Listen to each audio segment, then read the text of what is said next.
ako masyadong worried dyan. In fact, if they're going to push for it, yung sa ICC, it it might, trigger something that they don't want to be triggered. So, Oo. chill lang ako dyan, hayaan mo sila. Kasi unang-una, the Dutertes are not going to take it sitting down. Definitely, mayroong matinding legal battle dyan na mangyayari. And PRRD is surrounded by really good lawyers. He's a very good lawyer himself. So, hindi ako masyadong worried doon. It will take some time. And I don't think enough yung few years dyan to resolve it. Hindi, I think ano, I think ang tina-target talaga nila si Inday Sara. Ang tina-target talaga nila si Inday Sara kasi binilumito yung pangalan ni Inday Sara sa ICC. Ang tina-target nila si Inday Sara because they would like to physically remove Inday Sara for the 2028 elections. Nagigets ninyo? So, ang ano niyan is actually, parang insurance din yan na they would like to have this issue hanging over Inday Sara's head. Para kahit naging presidente na siya, this would still be an issue for her. Yan yung totoo niyan. Gets ninyo?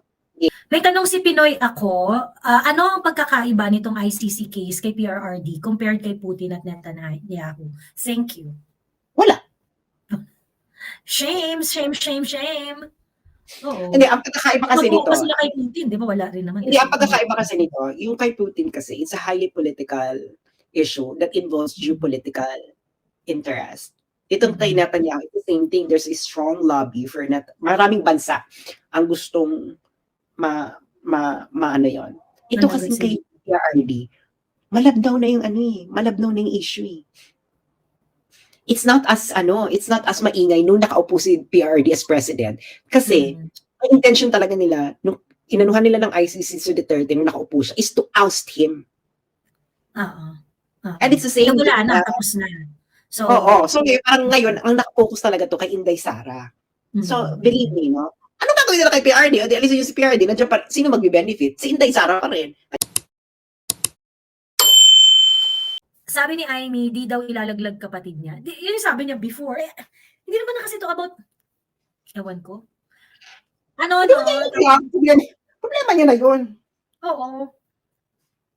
Kung anong feelings niya towards dun sa kapatid niya, entitled dun si Senator Amy. Ang problem kasi, of course, syempre marami ng bad trip sa kanya, marami na hindi naniniwala sa kanya kasi kapatid nga niya yun So either hindi niya ilalaglag at malamang sa malamang hindi niya pagtatakpan niya, 'di ba? Ganon.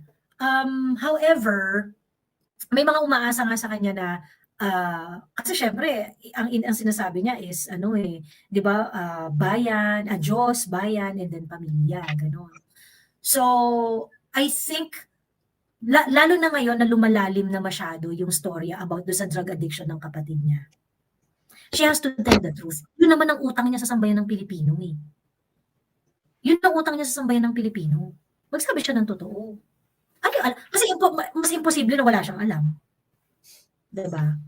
Pagka sinabi niya na hindi niya ilalaglag kapatid niya, di ibig sabihin, may alam ka nga. Ayaw mo lang magsalita. Diba? Ikaw ang tatanungin ko about your experience sa Maisu. How does it feel? I think this is the best Maisog yet. Really? Wow. Yeah.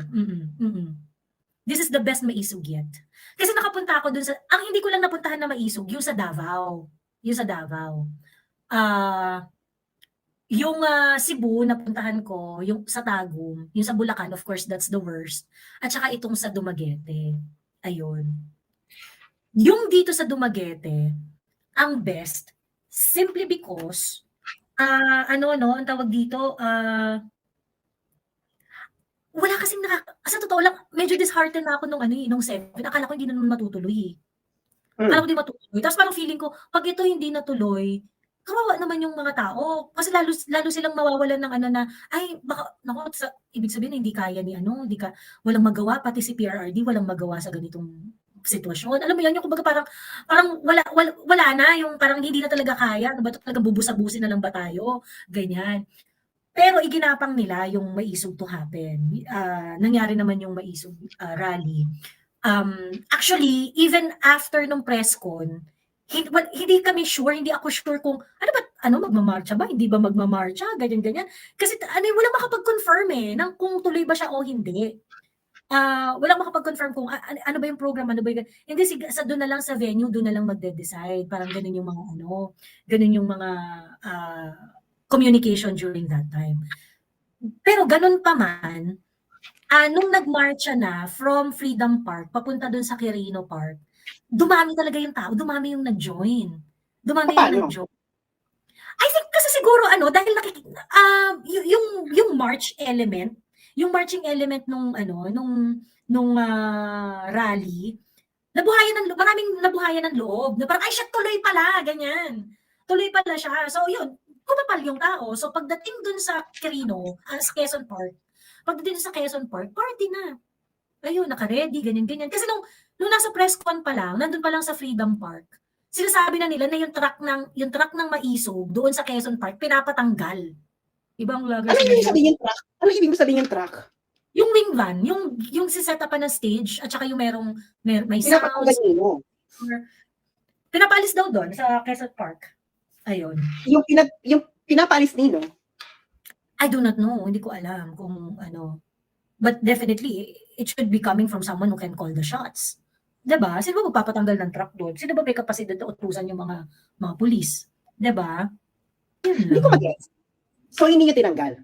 Of course. Hindi tinanggal kasi natuloy eventually yung rally. Ngayon, yung rally na yun, ang tawag dito, nung nag-start na yung rally, makita mo talaga sabik na sabik yung mga tao, no? Meron akong mga na-meet na mga hindi mo pera yan warriors doon. Meron pa na, tawag dito. Nag-send pa siya ng tindahan, nag-send pa siya video message. Miss Joey, papunta na ba kayo ng Quezon Park? Eto na, isasara ko na yung tindahan ko. Sugod na kami doon. So, nagsuguran sila doon, siya at saka yung pinsan niya. Ayun. So, nakakatuwa kasi talagang, nung nakita nila na nagmamarcha na, I think, ano yan nakaengganyo yun dun sa maraming silent na mga tao na Sandali. lumakas So, sa may loob nila. mga hindi mo pera yan folk sa Dumaguete mismo?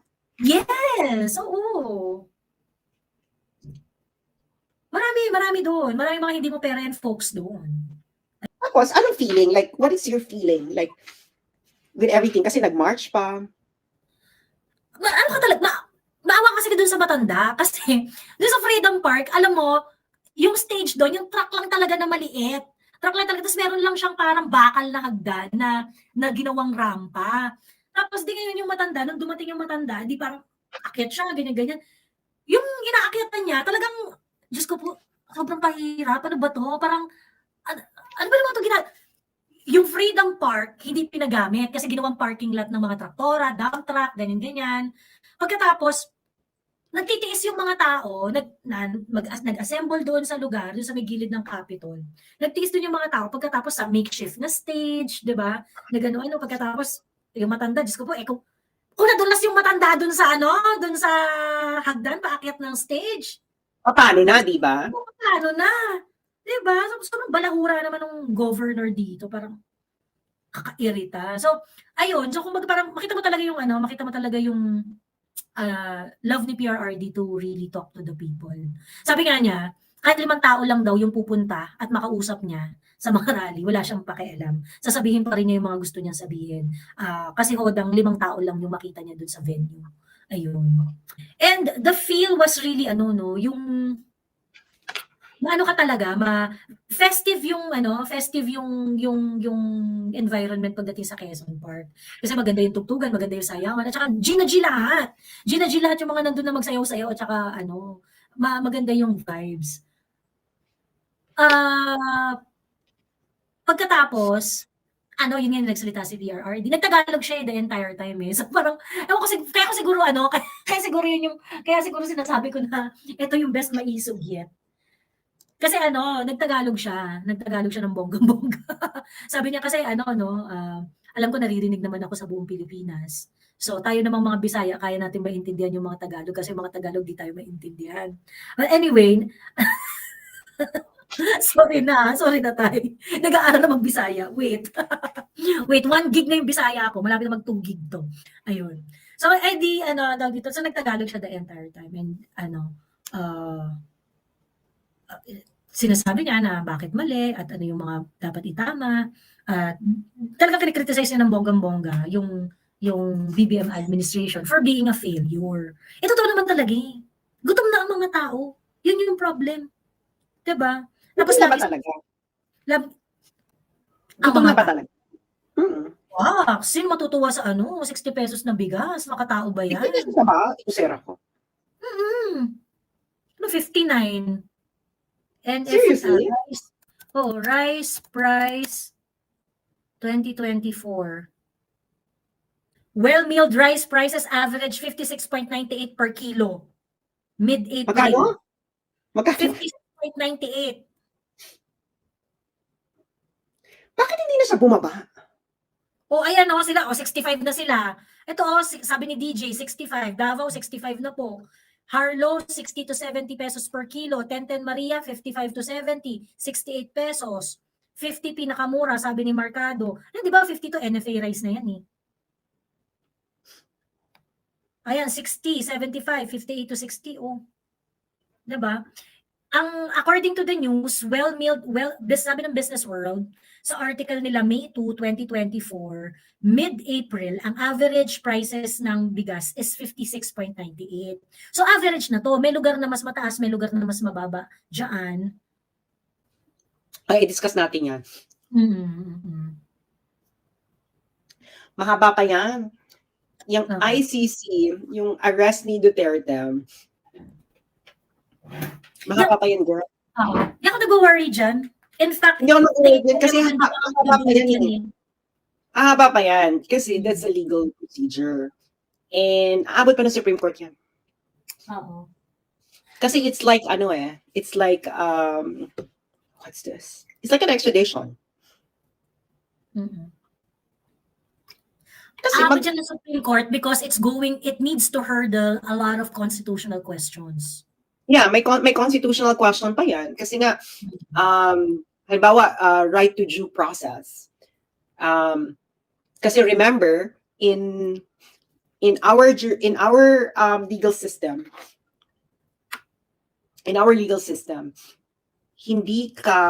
you can even challenge your arrest warrant. Diba, Joey? You can challenge your arrest warrant in court. One. And, pati dun sa probable cause. Actually, yung arrest warrant mo, pwede mo yun questionin administratively at saka sa court. Dalawa pa yung option mo dun. Marami kang options. But there are processes for it. Yes. So, talagang, and marami siya. And then second, meron pang, kasi yung due process natin, ang normal sa korte natin, halimbawa sa pangko ng kaso si Joey will have a right to answer sa fiscal level pa lang. Diba? Yeah. Sa fiscal level pa lang, yung determination pa lang ng probable cause, Joey can actually, sa prosecutor pa lang, diba? Joey can actually challenge it already bago pa makakuha ng probable cause and issue a warrant of arrest against you kasi nagkaroon ng probable cause. Eh dito kasi, ano yan? Nag-determine ka ng probable cause kasi hindi mo man lang ako. Alam mo yan, hindi mo man lang ako wala man lang akong hindi ko pa pwede i-challenge kasi sa fiscal pa lang yan, may hearing na, may ano na nga yan eh, meron ng bakit may warrant ka sa sinong nagkaso at ano yung kaso? Alam nyo, nung mga bata kayo, hindi kayo napakain ng pagkain may iodized salt. Anyway, so halimbawa ganun. So itong si PRD, yung warrant of arrest, mahaba pa yan, aabot pa yan ng Supreme Court, aabot pa yan ng may appeals pa yan. It's going to be a constitutional issue. So it's gonna have, kasi ang magsiserve ng warrant niyan, it is the DOJ. Okay, it's a DOJ. And of course, ita-challenge ka, DOJ, ita-challenge pa yan sa DOJ, ita-challenge pa yan sa what's this, hanggang aabot pa yun ng Supreme Court. So, mahaba yan. Mahabang eksena. Hindi ako masyadong worried dyan. In fact, if they're going to push for it, yung sa ICC, it might, trigger something that they don't want to be triggered. So, chill lang ito dyan, hayaan mo sila. Kasi unang-una, the Dutertes are not going to take it sitting down. Definitely, mayroong matinding legal battle dyan na mangyayari. And PRRD is surrounded by really good lawyers. He's a very good lawyer himself. So hindi ako masyadong worried doon. it will take some time. And I don't think enough yung few years dyan to resolve it. Hindi, I think, I So, think, ano, I think ang tina-target talaga nila si Inday Sara. mm, Ang tina-target talaga nila si Inday Sara. Kasi binanumito yung pangalan ni Inday Sara sa ICC. Ang mm, tina-target nila din si Inday Sara because they would like to physically remove Inday Sara for the 2028 elections. Nagigets ninyo? So, ang ano niyan is, actually, parang insurance din yan. They would like to have this issue hanging over Inday Sara's head. Para kahit naging presidente na siya, this would still be an issue for her. Yan yung totoo niyan. Gets ninyo? Okay? Kaya nga, pag na-issue yung warrant of arrest na yan, it's going to be a long legal battle. Okay? It's going to be a long legal battle. And kasi the core question is,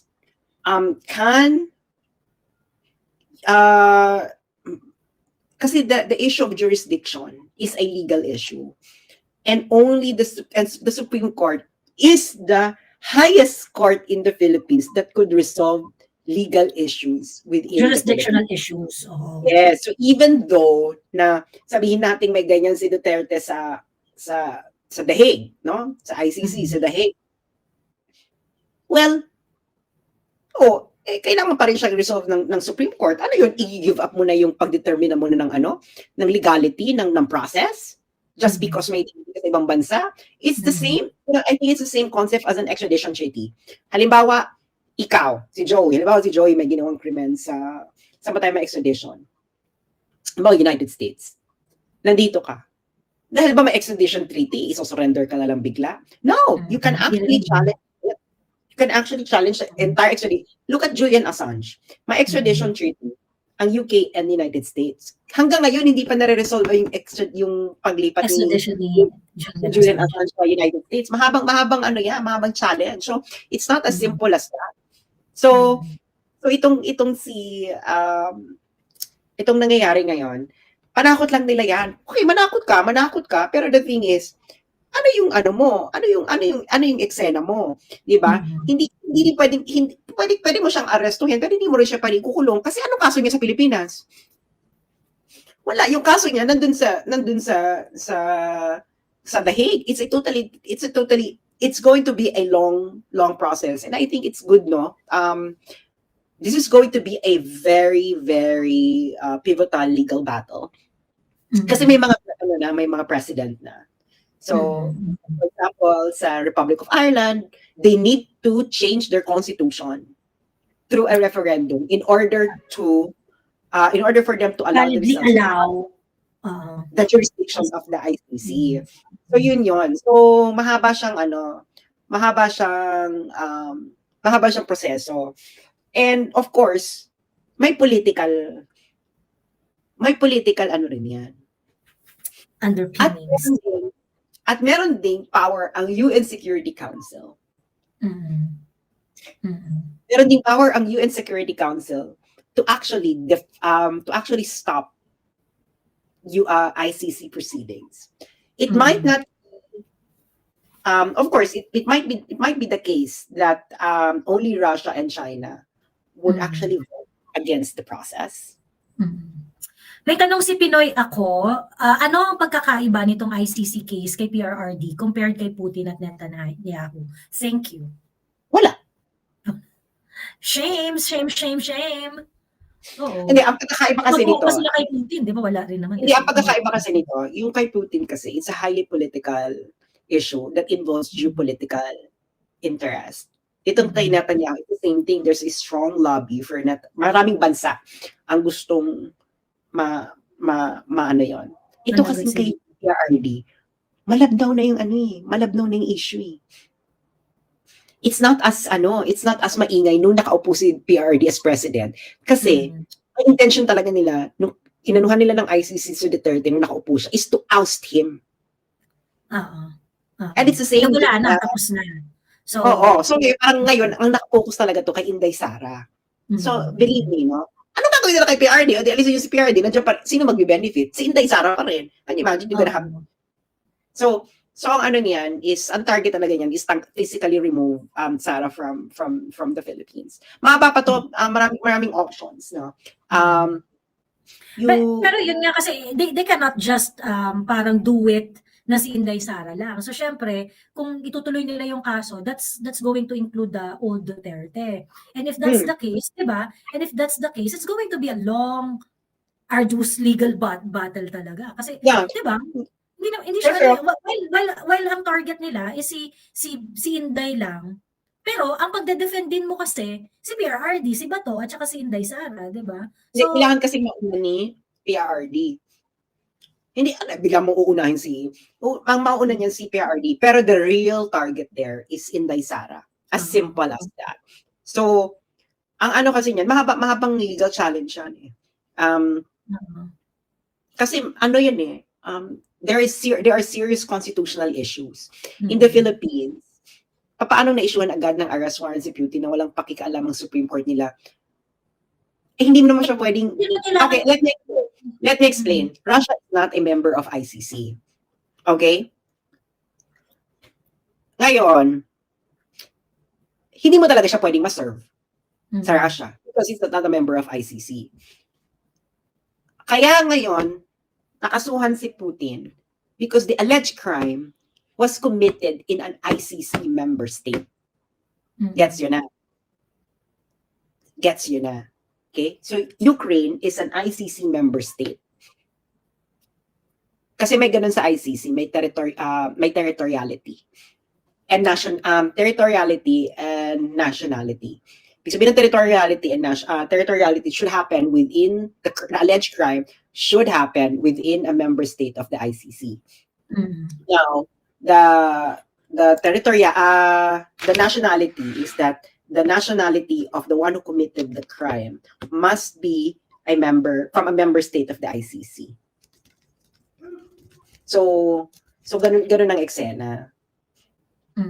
Bakit daw ang si Netanyahu? Because Palestine is a member of the ICC.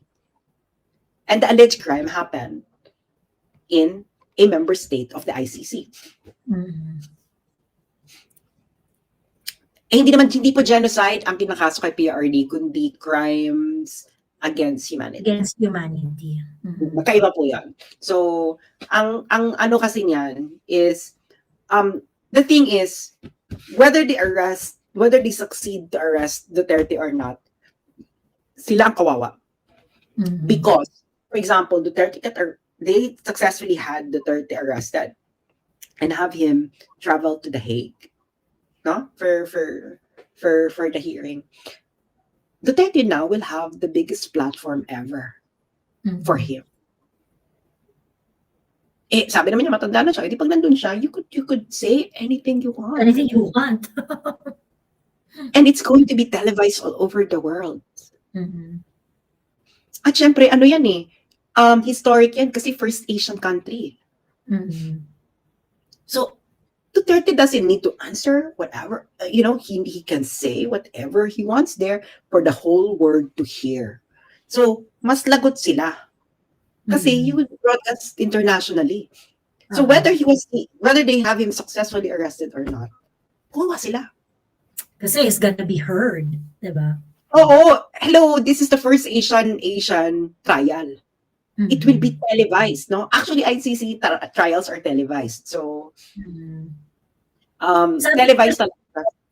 Oo. Sabi ni Riggy Pega, ang katotohanan niyan, magaling manira ang mga Duterte. Bakit ba naniniwala sa Ulyani Matanda? Sige, Riggy Pega, akyat na Umakyat to. ka. Convince mo kami.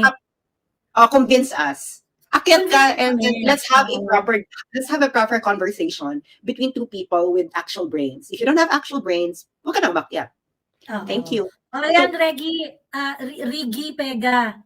Ayan, akyat ka. Tapos, may pagkakataon ka na i-convince kami kung bakit magaling lang manira ang mga Duterte. Akyat na. Riggy, andiyan ka pa ba? Riggy Pega. Dito talaga sa live na to, willing na willing kaming i-share ang platform sa gustong mag-educate sa amin. Ayan na. You can always try to convince us. Diba? So ganun ang eksena. So I think it's the least of your worry. Yeah. totoo lang. I think mas mag-worry kayo na they might, they really want to have this against Inday. Mm. So, actually nakatakot eh. You know, the narco politics is amassing wealth. The wealth na napilayan sila ng panahon ni Duterte. Actually, everyone ang masasamang tao. They were able to come back, rebound, and now I'm worried for the next president. Ayan. Ay, ito, merong message pala si Admar. Sabi niya, ito ang rice. Tuesday, May 7. Ayan. Ang special blue tag, 57 to 65 pesos. Ang premium, ano to, presyo to all over the Philippines ha. Ang premium, yellow tag, imported rice to imported rice, 57 to 65. Ang premium, 52 to 62. Ang well-milled, 51 to 54. Ang regular milled, 48 to 51. Ang local commercial rice, same ng presyo, 57 to 65 ang special. Premium, 51 to 58. Well-milled, 48 to 55. Regular milled, 46 to 53. Bakit mas mahal pa rin yung imported? Mekos. Nakakaloka. Mekos, as simple as that, no? Yung ang tawag dito, I would just like to reiterate, bakit kailangan proteksyonan si Jonathan Morales? Kasi, medyo ang weird lang, no? Kasi, si Jonathan Morales ay pinatawag dahil nga sa dokumentong confidential na kumalat. In which, may pumasok sa backstage, may tanong si Admar V. Sabi niya, saan masasabi mo gusto ibalik ng Kamara sa NFA ang pag-import ng bigas? Sabi ni Sen. Cynthia Villar, kaya inalis sa NFA yung power na yon under rice tariff law ay dahil may korupsyon. Parang... Well, I agree na dapat ibalik sa NFA ang pag-import ng bigas. Ngayon yung concern ni Cynthia Villar. Pasintabi na Cynthia Villar na kaya tinanggal sa kanila dahil may korupsyon. Ang solusyon po doon ay hindi tanggalin ang korupsyon. Hindi ibigay sa private hands na may korupsyon din. Because hoarding is corruption. Hoarding is corruption. Ano pa ba? Ano ba isa hoarding and price manipulation? Price gouging, oo. Price gouging? Ano yan daw? Ang hirap naman yung word na yan. Spell. Ang tawag dito, hoarding, price manipulation, yan. So, kasi that would include price gouging and yung predatory pricing. Yeah, well, there is also corruption in the private sector. Mas mahirap nga kasi nga mas mahirap siyang hulihin. Kasi nga kalat ngayon kung NFA tatakbo na nga ako. Actually, Madam, tatakbo na ako. Umalis kayo dyan. Tabi! Buboka ninyo. Malabo kasi yung yung konsepto, and I think, as citizens, kailangan maintindihan natin itong konsepto ng korupsyon. Ito yung hindi ko mag-gets. Kaya tayo, dyan nagsisimula yung budol eh. Di ba pag eleksyon, tatanggalin natin, ititigil natin ang korupsyon, kineme. Okay. Ano po ba ang nature ng korupsyon? Okay? Ang korupsyon po ay hindi mo mapipigil because humans are not infallible. We are fallible. So, ibig sabihin, corruptible talaga tayo. Okay? Yeah. So, ngayon, ano yung ilan talaga is ilimit mo yung corruption sa mahuhuli mo. Correct. Okay? So, you have regulated, let's say, you have government people doing a job for the public. And you have private sector doing the same service for the public. Okay? Now, ang problema natin, corruption. Pag nandun ka sa government, you have a lot of measures, a lot of ways on how to punish and paano hulihin yung kasi pag nasa government, ang daming paper trails niyan eh, 'di ba? Yeah. Ang daming records, 'di ba? It's very very strict because kasi pag sa government ka, you actually enjoy presumption of regularity, and that presumption of regularity is actually nakatambal doon sa pagsunod sa tamang proseso. 'Di ba? Ibig sabihin, pag ikaw ay government official na sinusunod mo ang tamang proseso at ang tamang ginagawa sa mga gobyerno, sa mga government transaction, you will actually enjoy the presumption of regularity. But you still have to prove na sinunod mo yung lahat ng mga prosesong yun. Bakit? Kasi nga, pag nasa gobyerno ka, na-traceable ang lahat ng actions mo. Supposedly.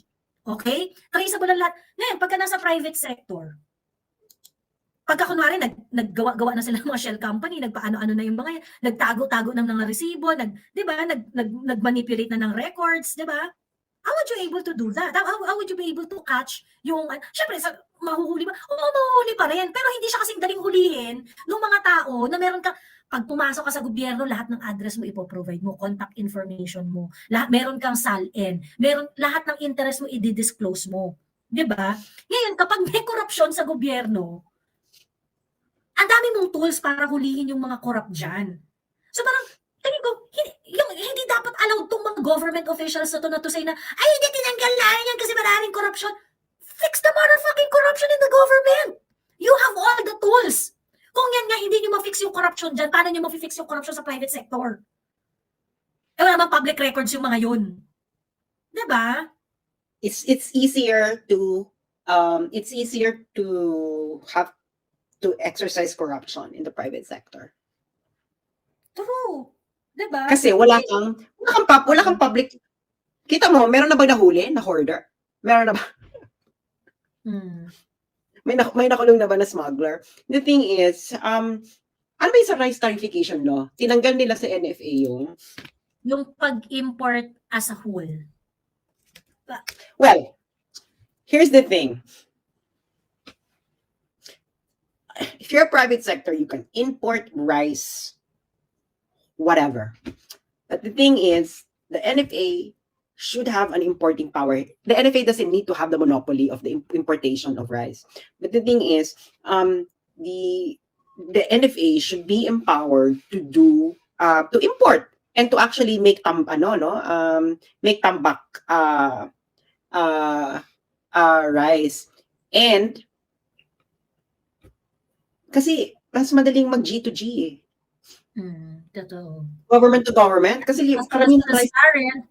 For the sake of pricing, mas transparent, di ba? Kasi maraming ngayong, halimbawa, I believe ang Vietnam rice ay government run.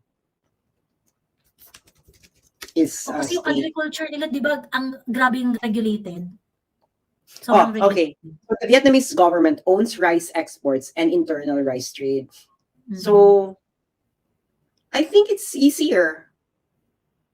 Saka mas transparent yun eh. Kasi ngayon, kita mo, sino pumunta sa Vietnam para kumuha ng export? Si Tambalaslos as a private individual. As a private individual.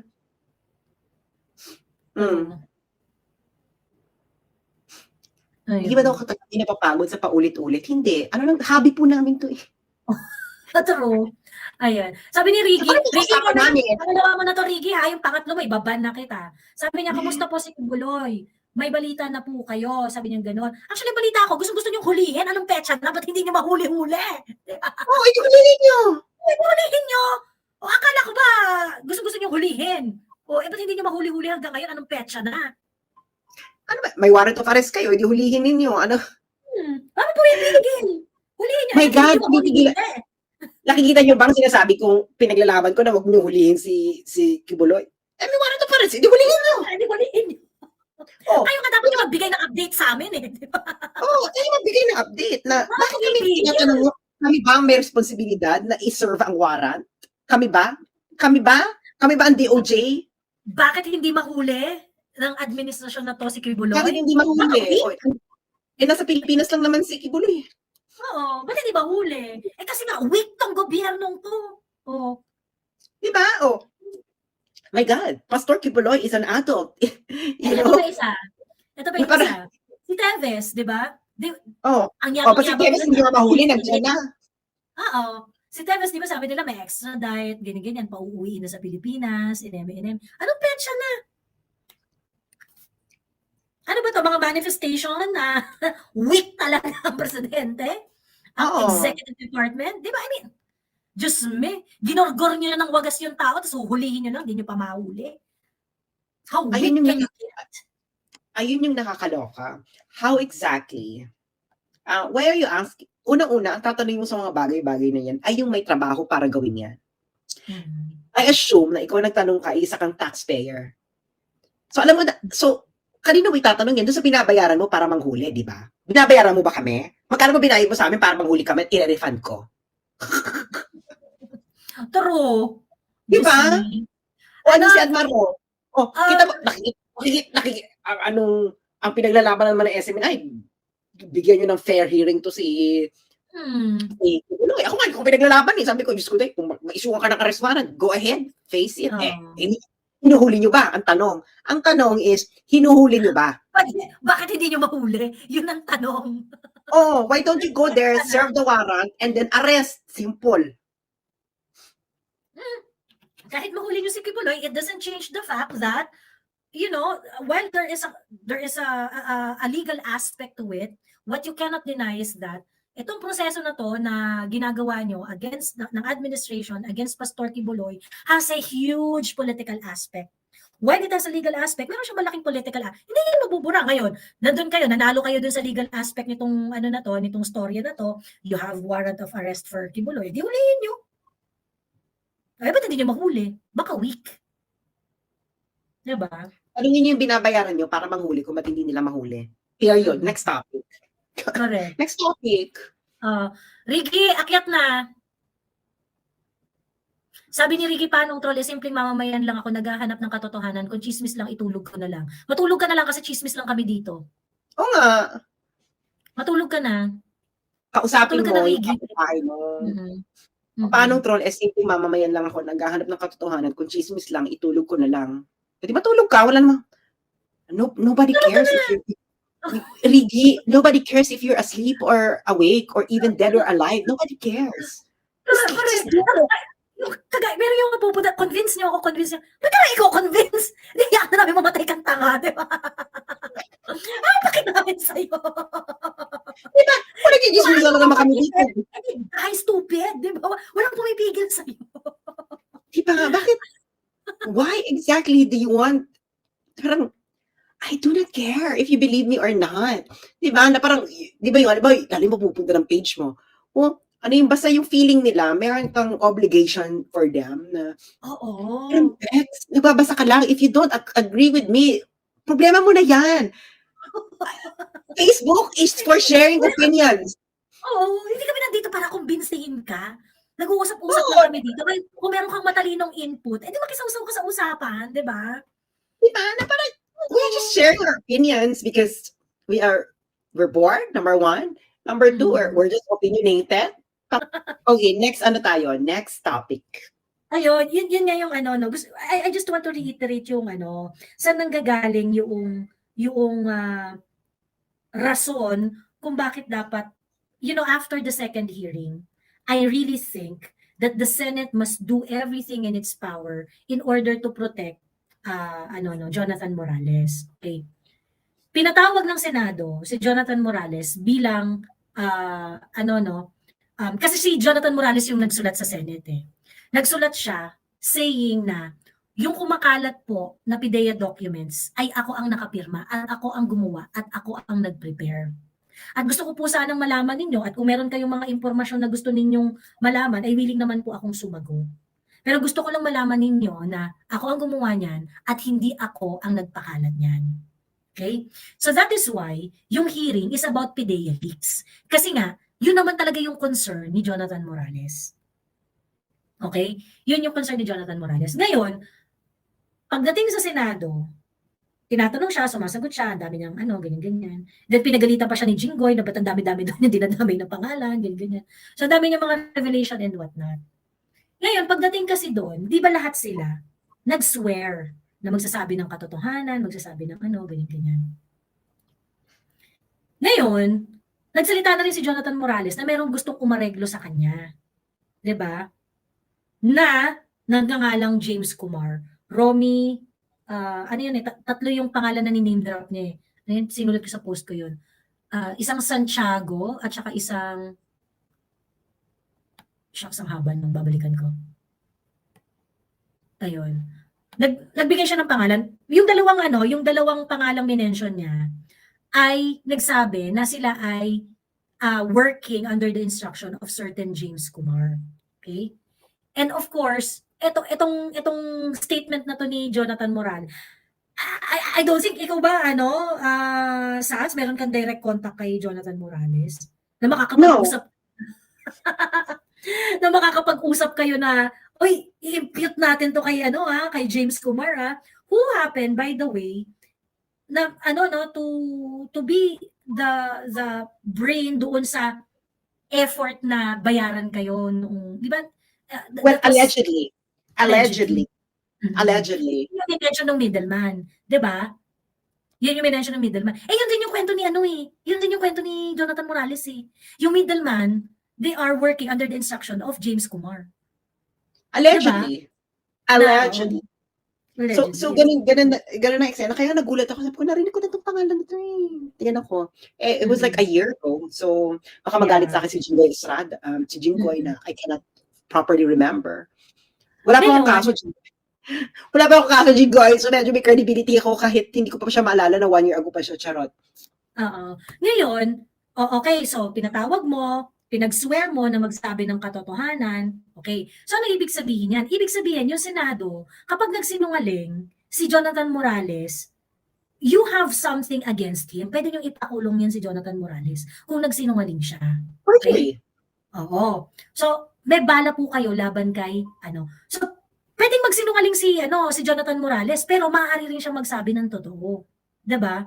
Ngayon, dahil nagsasabi siya ng totoo, at ito ay isang malaking posibilidad na nagsasabi siya ng totoo, dahil siya nga ay nangako at nanumpa at pwede siyang makulong pag siya ay nagsinungaling, 'di ba? Nalalagay siya sa sitwasyon na alanganin na merong gustong umareglo sa kanya, may gustong makipag-usap, 'di ba? So ngayon parang why is the Senate not taking seriously yung safety and security ni Jonathan Morales? Baka naman may kasi sasabi naman merong escorted naman daw siya and what not, ganyan. Pero I hope that the security of Jonathan Morales is taken care of kasi kakatakot eh.